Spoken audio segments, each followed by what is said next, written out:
What you're seeing right now is a highly classified group taking over a dangerous criminal group. And trust us, that's just the beginning of the video. The next groups will shock you.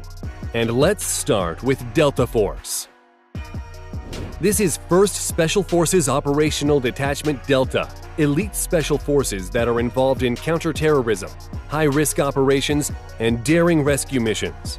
But don't tell anyone we told you, because the USA will deny these guys even exist. What we do know is that since Delta Force was formed in 1977 by Colonel Charles Beckwith, the group has been involved in many dangerous top-secret missions. Taking down a Somalia militia leader? Easy. Rescuing an army helicopter pilot? Easy. What else? What about Saddam Hussein?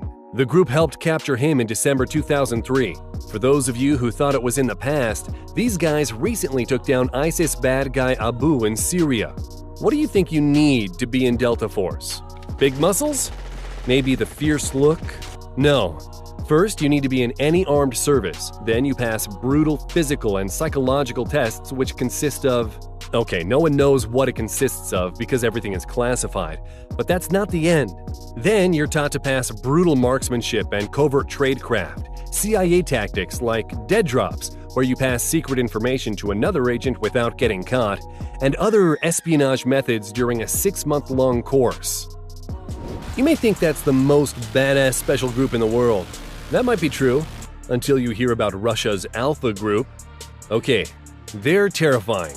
It's nothing you've heard or seen before. What they've done is the most insane fantasy of a sick person. We just can't mention it.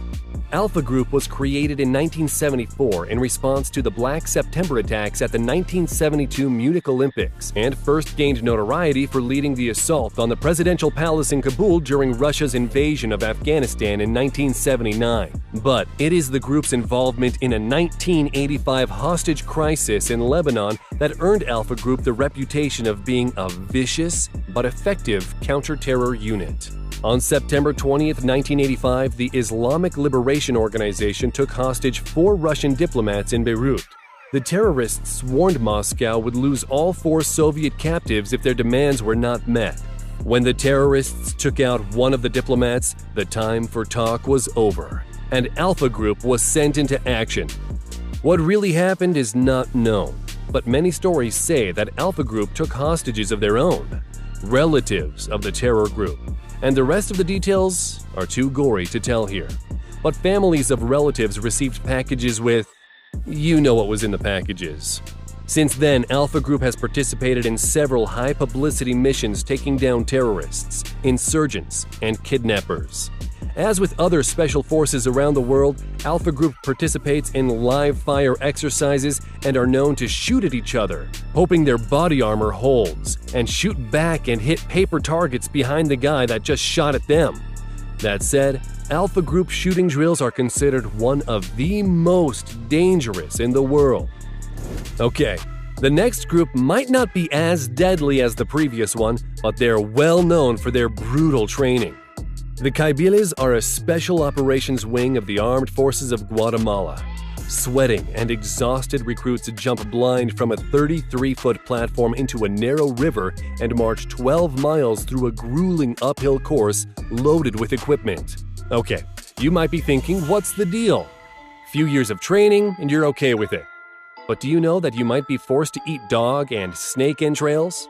What about to be exposed to tear gas? We might offer something more polite. In a class of about 40 candidates, only 7 or 8 make it to the end and become Caibiles. What about being part of Duvdevan? Duvdevan, also known as Unit 217, is the Israel Defensive Forces elite undercover counterterrorism unit. What these guys do is something straight out of some game. They're often disguised in Arab civilian clothes to infiltrate terror cells. It might sound creepy, but in fact, they're trained for it, and in 2017 alone, they conducted over 300 successful missions. And to cover that many missions in 365 days, you need to have a few squads operating independently. The training itself isn't easy, but it's nothing like eating dog entrails. It takes 18 months, and during this time you learn Krav Maga and counterterrorism. But that's not the end. After this, remaining candidates receive another month-long advanced inter-unit counterterrorism course. When the unit is confident in the trainee's abilities as a counterterrorism operator, they begin a 4-month undercover course that includes everything from learning the Arabic language and Arabic traditions and blending in with civilian camouflage.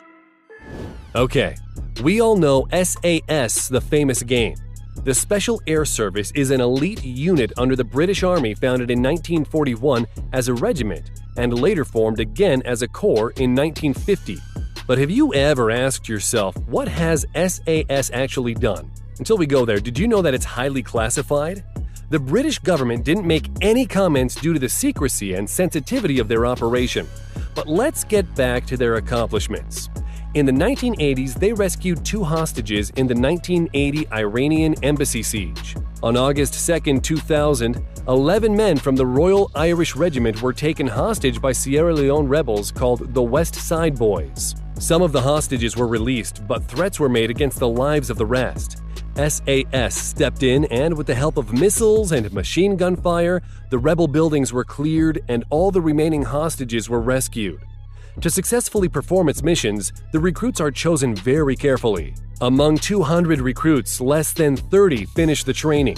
That's because you need to sit up 50 times in 2 minutes, do 60 press-ups in 2 minutes, run 1.5 miles in 10 minutes and 30 seconds. If you're okay with it, then it's an 8-mile march in 2 hours while carrying 25 pounds of equipment. Then you'll learn some surviving skills, some week-long escape and evasion training, and that's it. Actually, no. We just wanted to make some pause so you can rest. Because at the end of training, there's 36 hours of resistance to interrogation. So these guys were added in Counter-Strike. And we have other guys that were featured there. GIGN is a special forces unit within the French National Gendarmerie, one of the 2 special police forces in France. In 1973, when most of Europe realized regular police could not handle terrorism tactics, GIGN was activated. Since then, they carried out more than 1,000 missions, freed more than 500 hostages, and arrested over 1,000 suspects. Each of the GIGN soldiers you see in service has passed 4 years of exemplary service, after which they passed physical, psychological, and medical requirements. And that's all we know, because much of it seems to be secret. Let's move to the east part of the world.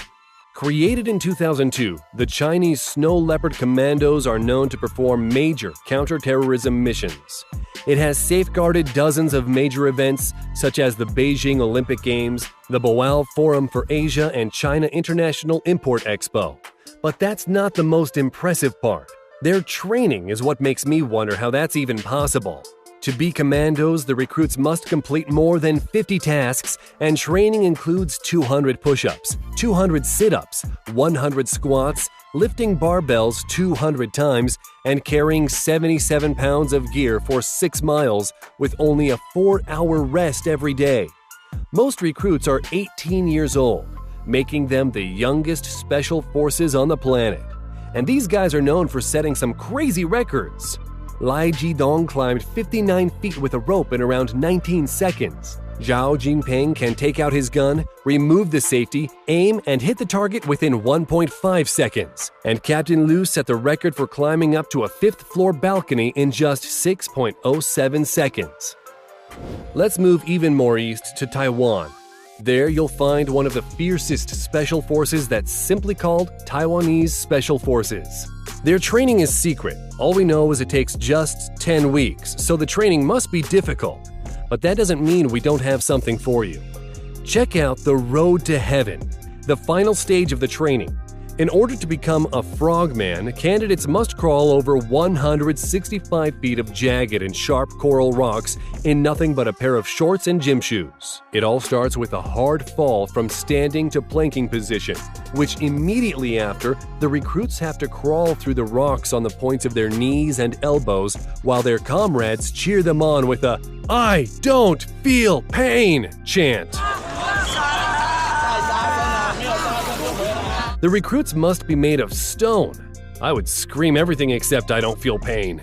Along the path are 10 stopping points, where the recruit needs to stop and perform an exercise. And you know what's interesting? If an instructor isn't happy with your level of misery, they will tell you to go back and start again. So you better not mess with your instructor during the training. Then the instructors pour salt water over their wounds as a nice bonus. And finally, you're done. You've finished the course. Now you can wear this badass mask. Grazie. But wait, what about the guys on the Segways? In Chinese police, police officers in Chengdu City, China, have been given Segways as a greener and more efficient way to patrol the city's Chunqi Road shopping district. Now it's much easier for the police to catch shoplifters in the area, and a team of 10 officers were out in full force showing everyone their new toys as a warning that if you're going to shoplift, you might get caught. Now just imagine if those Taiwanese Marines had Segways. That's all we got for now, folks. Thanks for watching.